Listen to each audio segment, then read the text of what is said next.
वो बच्ची जिसे पैदा होते ही जमीन में जिंदा गाड़ दिया गया। ये बच्ची 5 घंटे तक जमीन के अंदर ही रही, मगर इसकी सांसें चलती रही।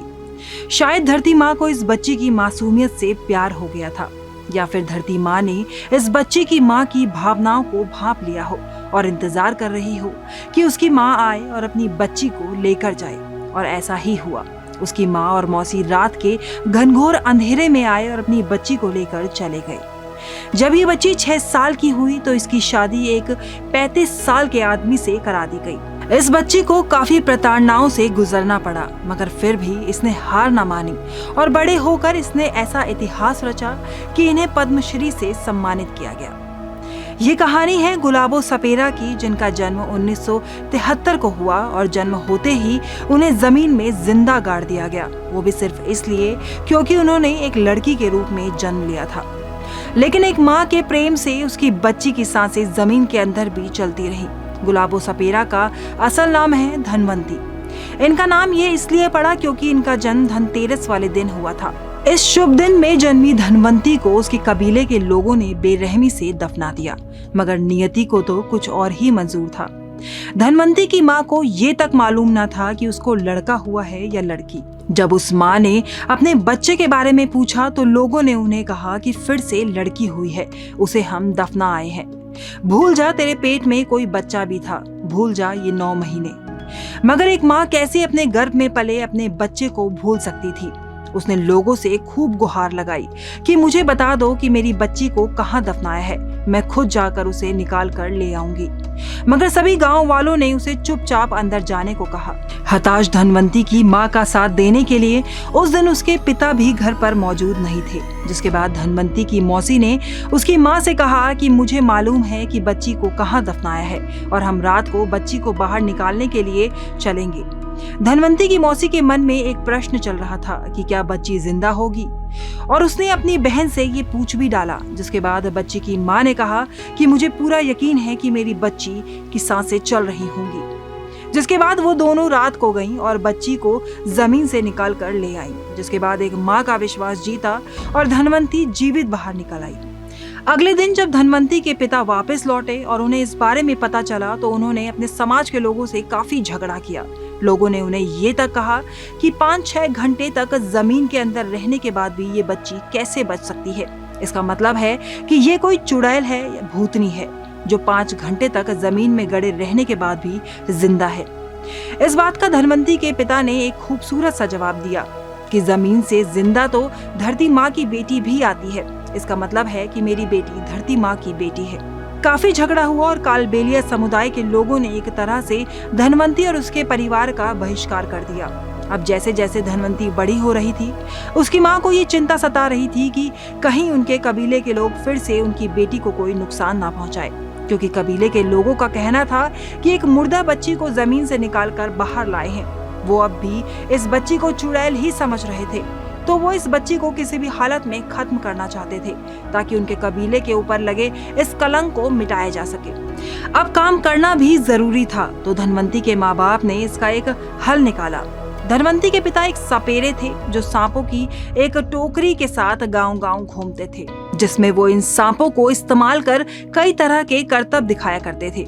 वो सांपों को हिप्नोटाइज भी किया करते थे। अपनी बेटी की जान बचाने के लिए धनवंती के पिता ने उसे अपने साथ ले जाना शुरू कर दिया। इस समय तक धनवंती 6 महीने की भी पूरी ना हुई थी जब वो अपने बच्ची को अपने साथ काम पर ले जाने लगे। वो छोटी सी बच्ची सांपों के साथ पुंगी की धुन पर थिरकती और उनकी तरह नकल करती। धनवंती के पिता उसे गुलाबो कहकर बुलाते थे। वो इसलिए क्योंकि धनवंती एकदम गोरी चिट्टी थी और इनके गाल गुलाबी रंग के थे। जिसके बाद से उनके पिता उन्हें गुलाबो कहने लगे। जब गुलाबो 2 साल की हुई तो वो एकदम बढ़िया तरीके से नाचने लगी थी। कालबेलिया समाज के लोग सिर्फ सांप नचाने का काम करते थे, वो कोई नाच नहीं किया करते थे। मगर इस छोटी सी बच्ची ने सांपों के साथ बीन में नाचना शुरू किया। जिसके बाद लोग इस बच्ची का ये नाच खूब पसंद करने लगे। और इनके समुदाय के लोग वैसे तो इस बच्ची को पसंद नहीं किया करते थे, लेकिन पैसा कमाने के लिए इसे अपने साथ कहीं कहीं नचाने ले जाया करते थे। गुलाबो सपेरा बताती हैं कि 1981 में एक मेला लगा जिसमें ये औरतें एक बार फिर से गुलाबो को नचाने के लिए लेकर गई। जब गुलाबो नाच रही थी तो इनका नाच देख रहे लोग इनके सामने पैसे फेंक रहे थे और इसी दौरान टूरिज्म डिपार्टमेंट की तृप्ति पांडे ने इनका डांस देखा। उन्हें गुलाबो का डांस इतना पसंद आया कि उन्होंने गुलाबो को अगले दिन फिर से आने को कहा। अब गुलाबो को जो औरतें लेकर गई थी, अगले दिन उन्होंने पूरे दिन भर मेले में गुलाबो से डांस करवाया और शाम होते ही जब टूरिज्म डिपार्टमेंट के सामने नाच करना था तो उसे नहीं लेकर गए क्योंकि उन्हें गुलाबो से जलन होने लगी थी कि कहीं वो किसी मुकाम तक ना पहुंच जाए। जिसके बाद उन औरतों ने मेले में ही गुलाबो को एक जगह बैठा दिया और कहा यहाँ से हिलेगी नहीं। जिसके बाद जब टूरिज्म डिपार्टमेंट की मैडम ने गुलाबो को वहां नहीं पाया तो उन्होंने कबीले के बाकी औरतों से कहा कि गुलाबो कहाँ है, उसे लेकर आओ। मगर वो औरतें अजीबोगरीब बहाने बनाने लगी। लेकिन वो मैडम उन औरतों की जलन समझ चुकी थी और उन्होंने उन औरतों से कहा कि अगर गुलाबो डांस करने नहीं आ सकती तो तुम भी यहाँ से वापस चले जाओ। जिसके बाद गुलाबो को वहां लाया गया। गुलाबो ने डांस किया और उस समय गुलाबो को इनाम के तौर पर 50 रुपए का एक नोट दिया गया। जिसके बाद कबीले की औरतों ने कबीले में ये फैला दिया कि गुलाबो तो मंच में जाकर नाची, जो उस समय अच्छा नहीं माना जाता था।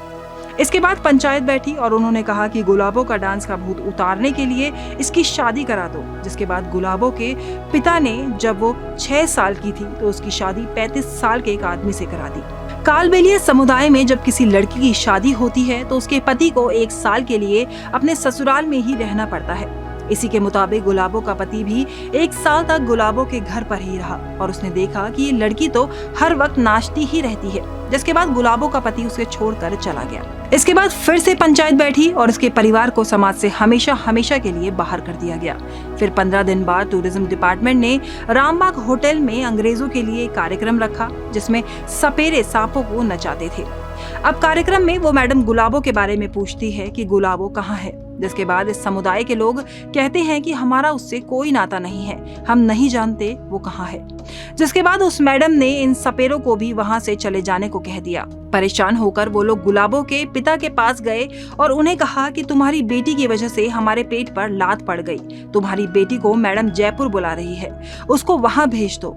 अब पहले से ही परेशान गुलाबो के पिता ने उन लोगों को हाथ जोड़कर मना कर दिया, लेकिन ये पूरी बात गुलाबो ने सुन ली। जिसके बाद उसने ये बात अपने बड़े भाई को बताई और मैडम से जयपुर मिलने जाने की जिद की। अपनी बहन को रोता देख दोनों भाई बहन ने तय किया कि वो रात होते ही घर से भाग जाएंगे। रात करीबन 1 बजे दोनों भाई बहन घर से भागकर जयपुर पहुंच जाते हैं।